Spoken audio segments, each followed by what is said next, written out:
Yeah, good evening, everyone. I'm Fran. I'm just going to cover a few of the CCR skills relevant to returning to diving. So first of all, just going to kind of recap it and a little bit about what Jim said about skill fade. Talk about kind of competence and our appreciation of competence and how we can achieve being competent in a skill. And then a bit more specific stuff about CCR return to diving. And for those open circuit divers who are still listening, you may well pick up some good tips here as well, because a lot of things are relevant to all types of diving, not just CCR. Okay, yeah, once I've gone through some CCR return to diving stuff, I'll just have a quick look at some fault scenarios. I'm not going to teach you the entire diagnostics and resolutions lesson of mod 1, but just pick up on a few of the, I guess, more serious ones, or ones that may have more than one action. And then I'm picking up on a few sort of real world examples, so it might slightly answer Di's question just now about what are the common things that are coming up. I sort of asked around on social media and the club that I'm a member of some examples of people when they've gone back to diving this year, what sort of little hiccups that they've had, and if they don't mind me sharing it with people, because you know, the power of hindsight, what did they learn from that, and maybe we can all learn from it. So first of all, just talking a bit about skill fade. So we all know over a period of time, our ability to do a skill gradually diminishes from the point where we were perhaps very good at it after doing it several times on a course and then putting it into practice. But there are a number of things that might affect our skill fade. And one bit, but the most obvious being the period of time since you last practiced it. And obviously the longer period of time, the worse your skill will be due to that skill fade. Other things that might affect it, though, is kind of individuals, really. Your personal ability to retain information might be due to an age factor, or how you learn, and your ability to remember things. And of course, the complexity of the skill. The more complex the skill, the harder it is to retain your ability in it, compared to a very simple skill which you may pick up doing very quickly, and particularly one that might be something you do regularly. Let's take clearing a mast, for example, is something that you've done for a long time. It may be something you do fairly regularly, just, you know, if you get a little bit of water in your mast, just, you know, blowing that out, not necessarily a full remove and replace. But that's a fairly simple skill that you may be able to pick up again quite quickly, compared to doing a more complex skill like a bailout ascent or something like that. But let's not think of skill fade as necessarily always a bad thing. Now is a really great opportunity for us to get rid of some of our bad habits as well. We all get a little bit complacent. We all like to cut corners, and we're all probably quite aware of what corners we cut and what bad habits we have. So now that we're kind of building ourselves back up again, why not try and build some good habits back in and get rid of some of those bad habits? So things might be like skipping a buddy check, or pushing your scrubber time, or not doing a linearity check once you get to the bottom, or not doing a bubble check on your descent. Things like that, which you've probably got away with, but one day you won't. So maybe let's think about getting rid of those bad habits and building it back into your return to diving training. So another thing I want to talk about is competence, and the getting competent at doing these skills that have perhaps faded a little bit. I'd like to point out at this point, I'm no expert in psychology or education or anything like that. This is just something I sort of stumbled upon on Wikipedia, and I quite liked it and thought I'd build it into this presentation. So there are the 4 stages of competence. The first one being unconscious incompetence. It sounds pretty disastrous, doesn't it? But basically, this stage, an individual, they don't know what they don't know. So they don't know how to do something and don't necessarily recognize that deficit. or it may be that they're denying the usefulness of a particular skill. But the point is they may not recognise their own incompetence or recognise the value of that skill. And you can't move on to the next stage until that is recognised. So the next stage then is conscious incompetence. So although you may not understand or may not know at this point how to do a skill, you recognise that you have that deficit, and you recognise that the value of the skill is there and that you need to address that deficit. And making mistakes at this point is potentially part of that integral learning process. And so some of us are kind of at this stage at the moment. You know, we haven't been in the water for quite a long time. Our skills have faded a little bit. You know, we're not saying we're completely incompetent, but we certainly have a conscious skill fade. But we hopefully can recognise that, and we hopefully want to work on it by training and practice. So the next stage up from that then is conscious competence. So we understand how to do a skill, we know how to do something, but demonstrating that skill at this point is going to take a little bit more concentration and a little bit more knowledge, and it may be you need to break down that skill into steps. And so there's this heavy sort of conscious involvement in executing these skills, and that's fine, and that's a good place to be. An example of that could be when you're quite fairly new out of doing your Mod 1 course or Air Diluent course, and you've been practicing these skills over and over and over again, and you've been given some fault scenarios, and you're at a point you can do everything. You know how to do a dill flush, you can safely do a bailout ascent, but you still perhaps need to think about a little bit about what you need to do in those circumstances. And then the final one is unconscious competence. So this is where you're at a stage where you've done a skill and you've practiced a skill so often that it's become second nature to you. So going back to that example of clearing a mask, you probably couldn't even consciously remember a point in your dive where you've had a little bit of water in and you've just blown it out through your nose, because you just do it second nature. You know, you can feel the water in there, you blow it out, and you're not even conscious that you're doing it. So as a result, you can do these skills perhaps multitasking. You can do it whilst you're doing something else. So you can do it in neutral buoyancy, you can do it whilst holding a torch in the right direction. And you may be at a level that you can do that skill so well that you're able to teach other people how to do it, depending on how that is learned. So I think we'd like to be at a point where we can move from the yellow to the green area, and hopefully after a few more dives and a bit more practice, we can start becoming into the blue area and become fully into that sort of competent stage. So let's look about the stages of getting back into CCR diving safely. Well, for those of you who haven't been in the water yet with your unit, the first thing we're going to need to do is blow the dust off it, get it out your garage or wherever you store your unit, and get it all checked over. So a few things we want to check first before even sort of building the unit. We want to have a look at our consumables. So have a look at your cells, check that they are in date, check the voltage across them, make sure they're working, have a visual look at them, make sure they haven't been leaking, there's no corrosion in them, anything like that, making sure they're looking good and working good. Your tub of scrubber that might have been sat in the garage all winter, make sure that you'd actually sealed it properly before putting it away, so there's no moisture in there, there's no mouse droppings, anything like that, in which case just ditch it, buy yourself a new tub. Check your cylinders, check they're in tests, and it's a very good idea to just reanalyze your gases, even if you had them perfectly labelled up last time you used them. It's always a good idea just to give them a double check, make sure they aren't mislabelled. You know, redo all your labelling, just make sure everything is all good, and obviously check that they're full as well and they've not had a leak during that period of time.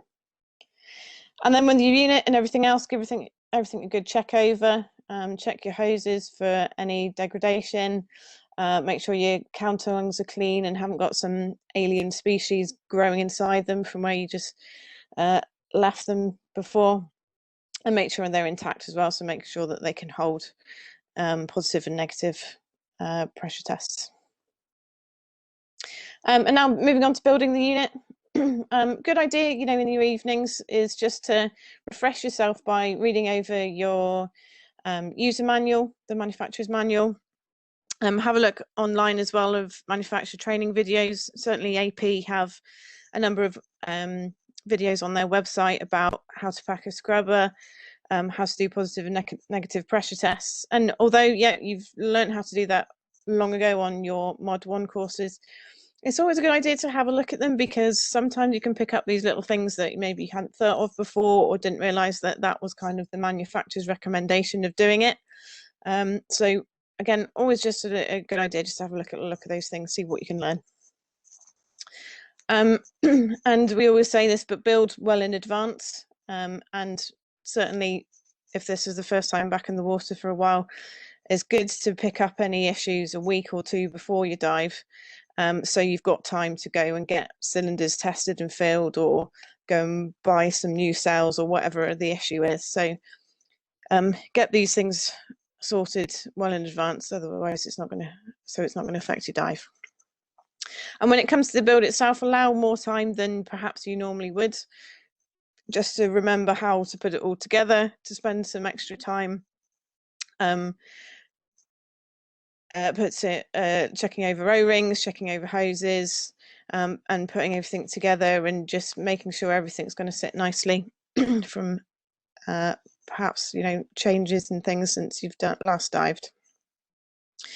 And work with a checklist. Again, if it's something you may be not familiar with doing, or got out the habit of doing, maybe now's the time to get back into the habit.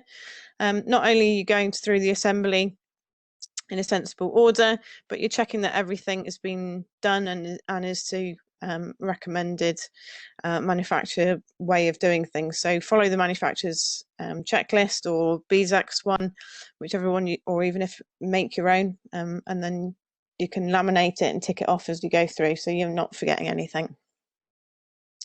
And whilst you're going through this building process, minimize distractions. So you know, do it after the kids have gone to bed, so they're not coming in and bothering you.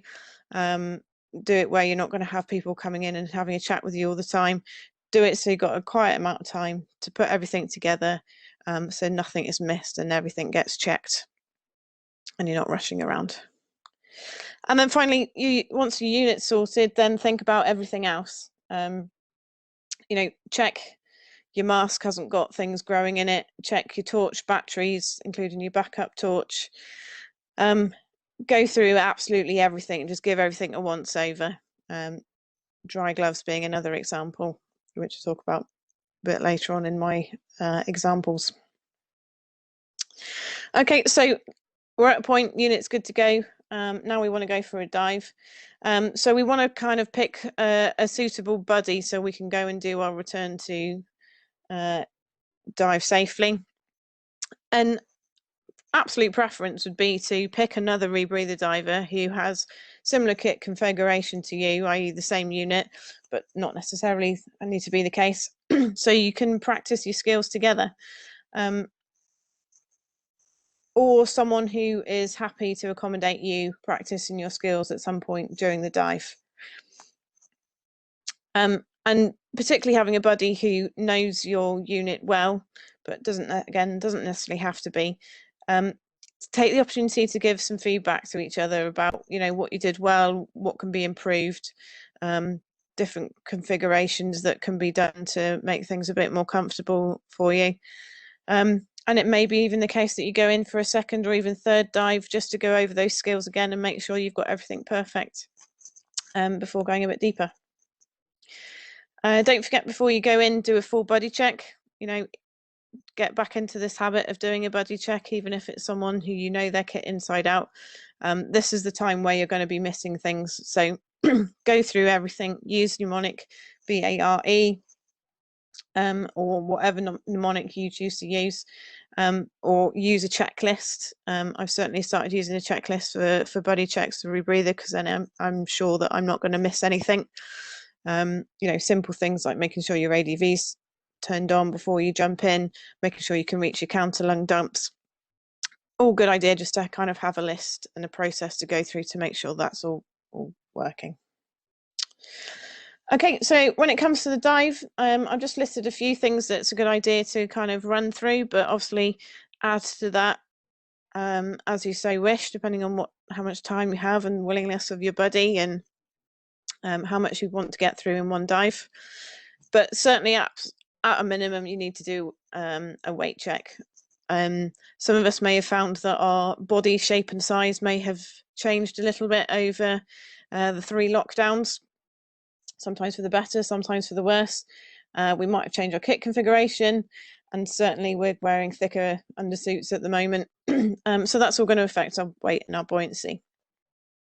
And a good idea to do that with and without a bailout cylinder. So if you ever need to hand over your bailout to a buddy who's in need of it, then you can still maintain neutral buoyancy. Once you've descended, then do a bubble check, and certainly worth doing a really thorough bubble check and a linearity check, excuse me, just to make sure all your cells are functioning properly. Again, something we should be doing on every single dive, but perhaps spending a little more time doing it on these initial return to dives.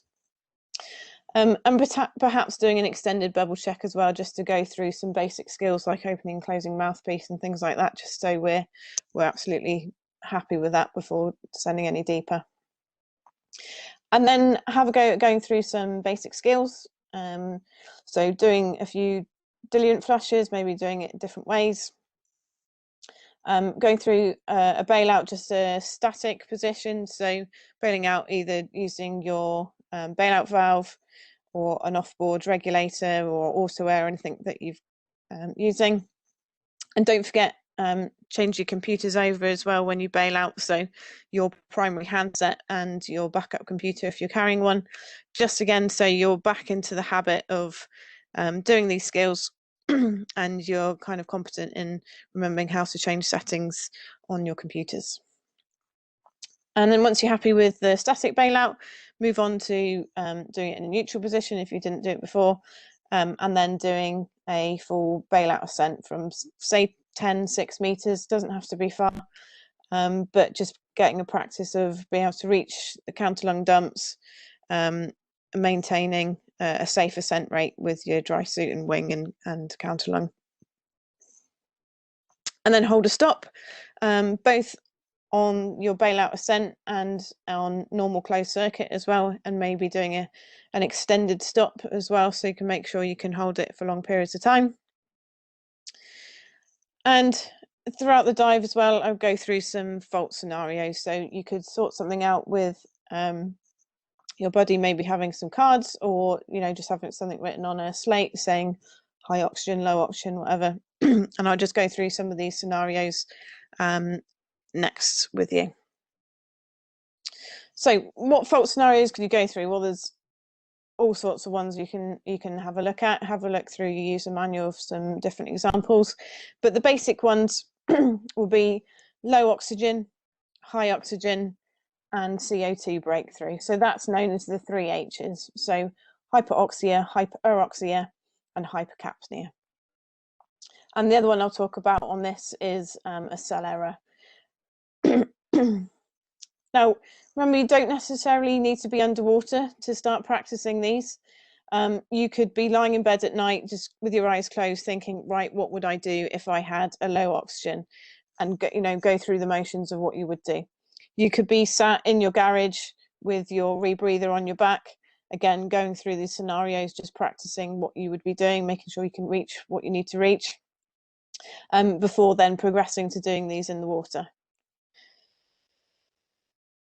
So how do we reach our decision logic? We need to be in a position with that unconscious competency to do things naturally, but we're probably not at that point yet. We still need to think about it. We need our conscious competency to be kicking in first. So we have an order of priorities using mnemonic BBC. So the highest priority, so decision logic, so our first absolute priority is to make sure that our gas that we are breathing is safe. If it is not a safe breathing gas, then we will bail out to open circuit. And this may just be a temporary thing, just get a few breaths before we go back onto the loop once we've got the loop back onto the safe breathing gas. But initially, get off the loop onto a safe breathing gas whilst we do further diagnosis. If our breathing gas is safe, our next priority then is buoyancy. So you may be having some kind of free flow that is affecting your buoyancy, and we could be at a point where we've got positive buoyancy and heading to the surface. So we quite rapidly need to start sorting this out. So if it's affected, then potentially we need to be venting the loop, shutting down gases, venting from dry sort of wing as well. And these two are going to happen in pretty quick succession, and hopefully as quick as possible with our skills practice being up to date, because they're urgent actions. These are the two things that are making our situation unsafe. The third action then, so that's the two B's. The C is other considerations.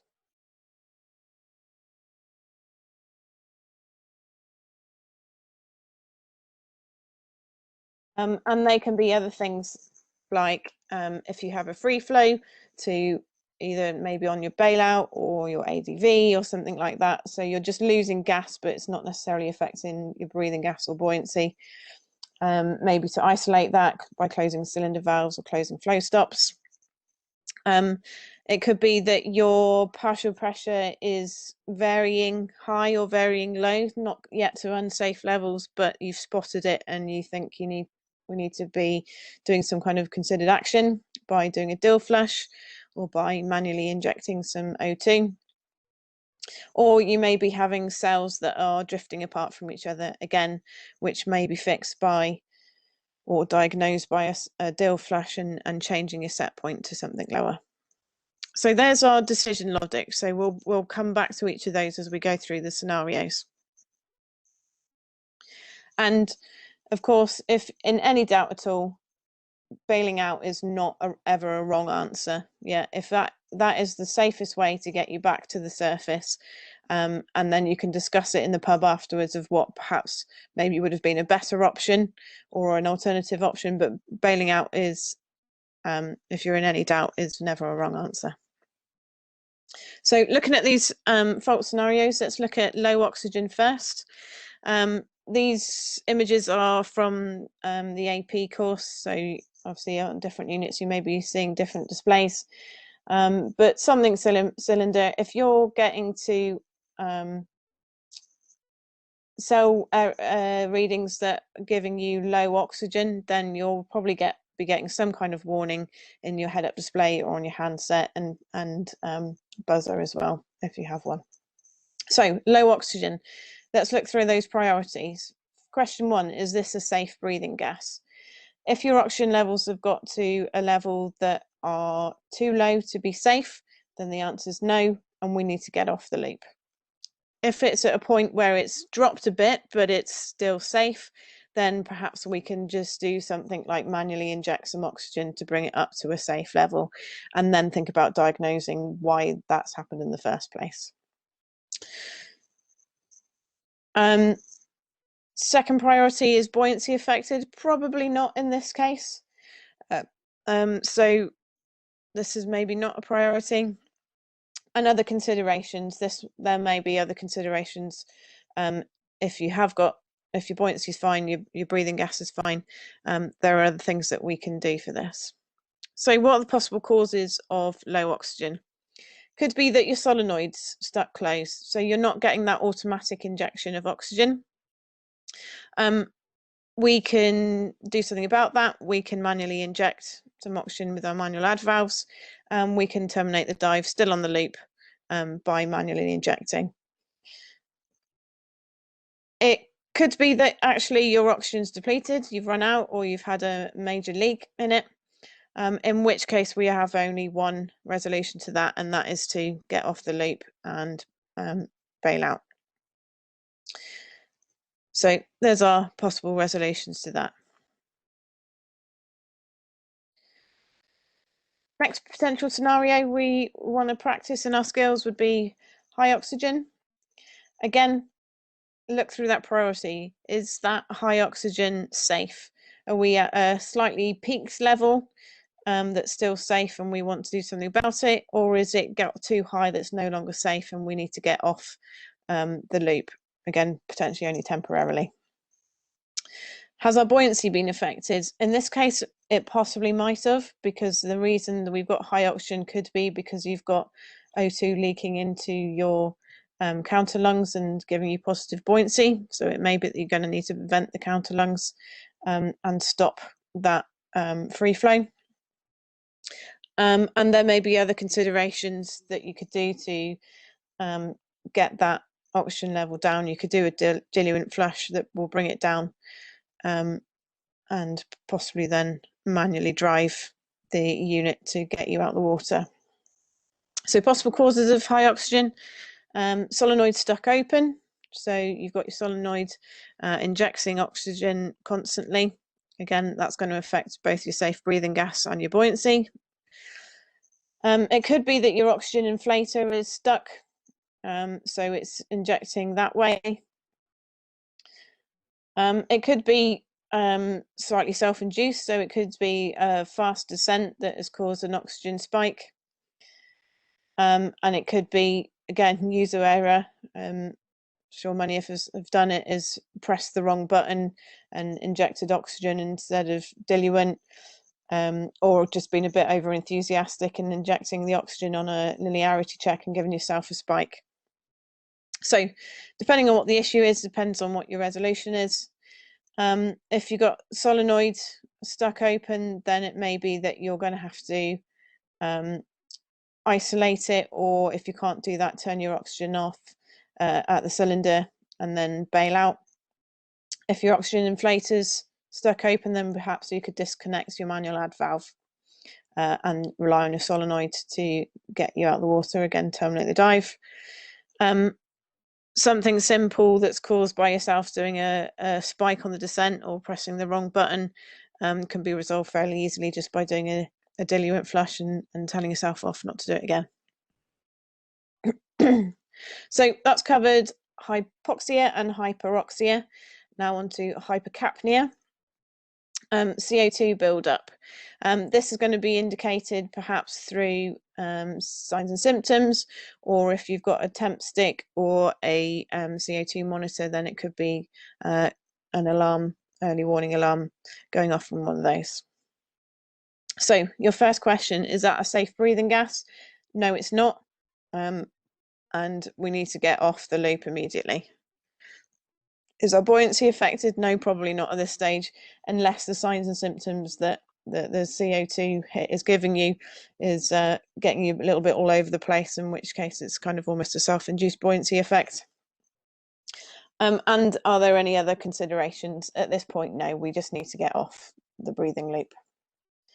So reminder, signs and symptoms of a CO2 hit, number of things: rapid breathing, headache, distress, confusion, a lack of coordination, intense feeling of foreboding, reluctance, or an inability to respond. So again, getting those skills up to scratch and consciously competent, really important for carbon dioxide buildup, because you really need to know how to respond and be able to do it quickly.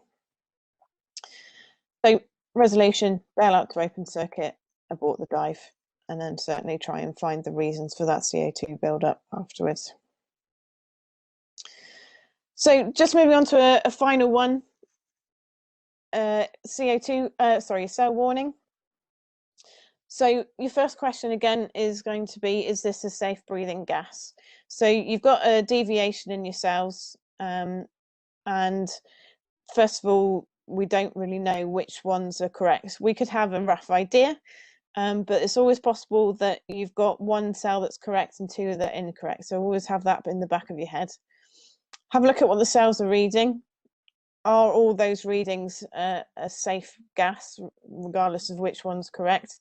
If not, then I would suggest bail out, do some diagnostics, and then go back onto the loop once you can confirm which ones are correct.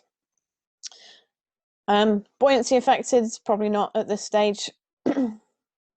And other considerations, yeah, this is where we want to be doing some diagnostics, doing some deal flushing, finding out exactly what's going on here.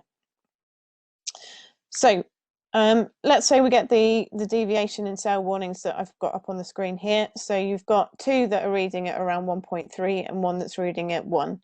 So it's still, regardless of which one's correct, it's still a safe breathing gas. Yeah. Our buoyancy is not affected, so we want to find out exactly which ones are working. Our suspicion is that cell 1 is current limited, but let's just be absolutely sure. So we'll do a deal flush, bring the readings down, watch the cells come back up, and see if that cell 1 is indeed current limited.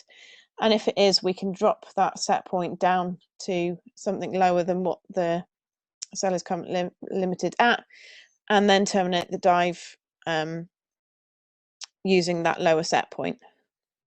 It could be then that you find out that it's actually the other two cells that are wrong, that things are not quite right, or you're not quite sure really what is going on there, in which case bailing out is always an absolutely fine option as well.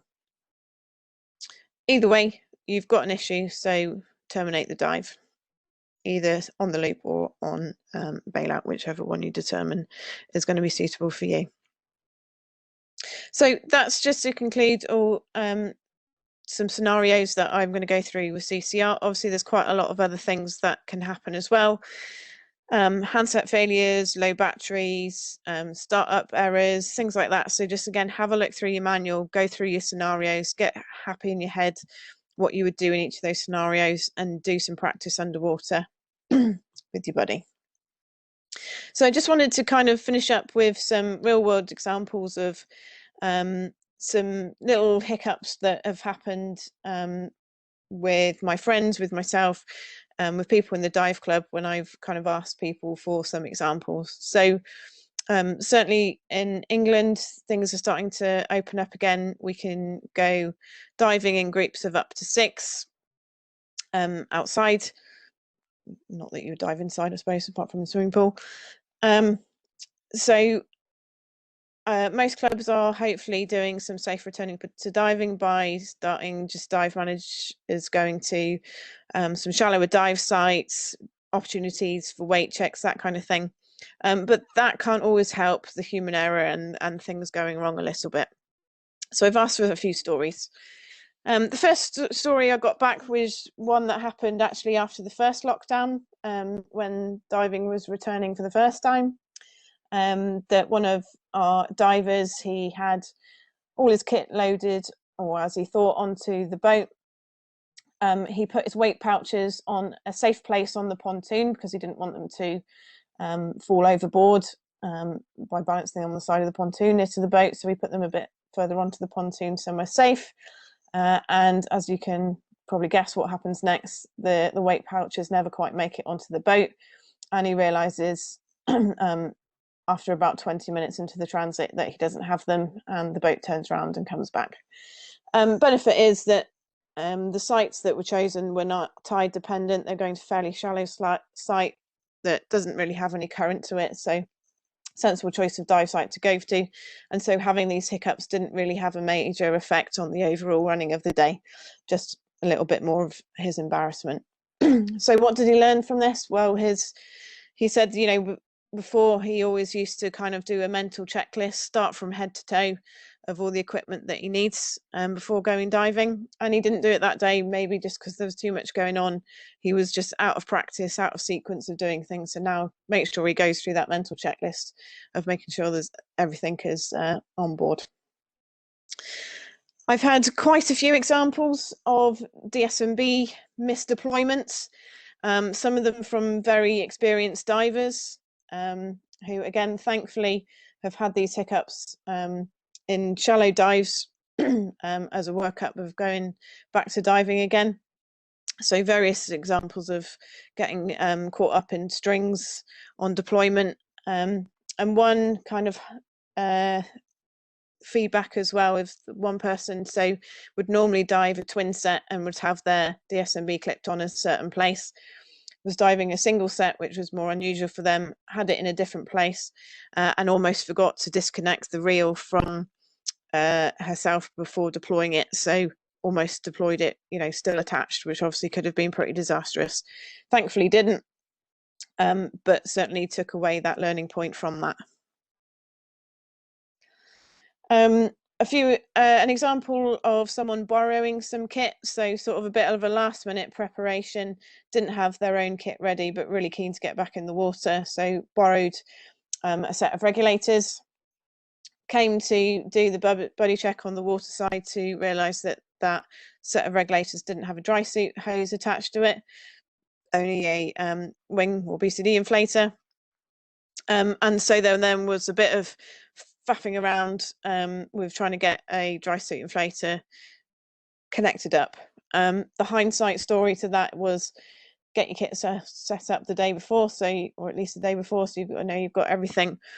And also, you know, having some spares with you. So this was a shore dive, so if they had a box of spares in the car where they could have, you know, grabbed some spare bits, or if you're on a boat, maybe it's a good idea to kind of as a club review having a save a dive box with some dry suit hoses, with some blanking plugs, a couple of tools, some O-rings, that kind of thing will help save the dive at any point during the season, but perhaps on the return to dive might be a bit more frequently used than perhaps normal.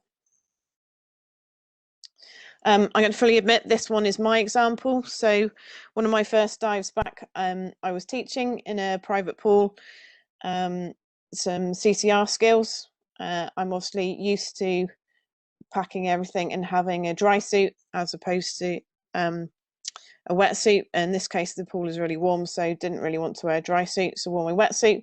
Forgot that wetsuits don't have built-in boots, and then so had to do the entire pool session wearing a pair of socks and having some fins that were practically falling off my feet.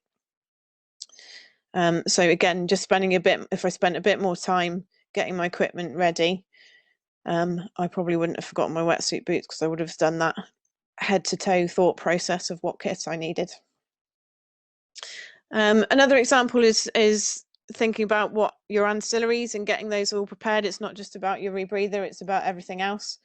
In this example, someone had a hole in their dry glove, which happened, you know, before lockdown, before when they last diving.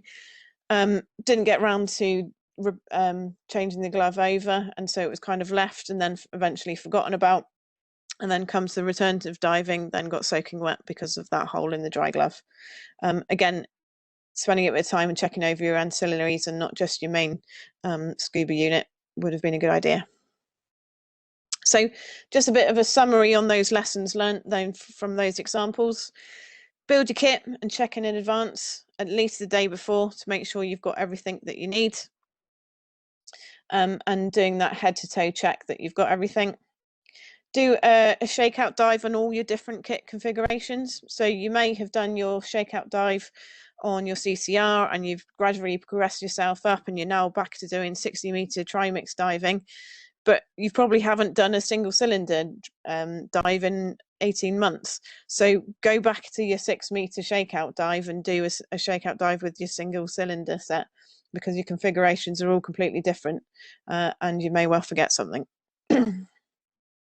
Practice your skills in shallower depth, because things go wrong. It will have less of an impact than doing skills practice at deeper depths, particularly DSMBs, as we saw in the example last slide.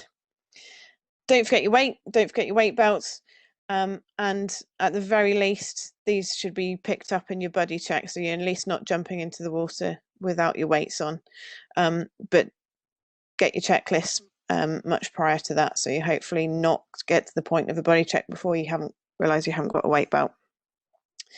And next bit of feedback was to not overburden yourself. So things like taking a camera, you're all really keen to get back into the water and document it. And first dive of 2021, you want to get some pictures, but you're task loading yourself. So maybe give it a few dives before you do take your camera.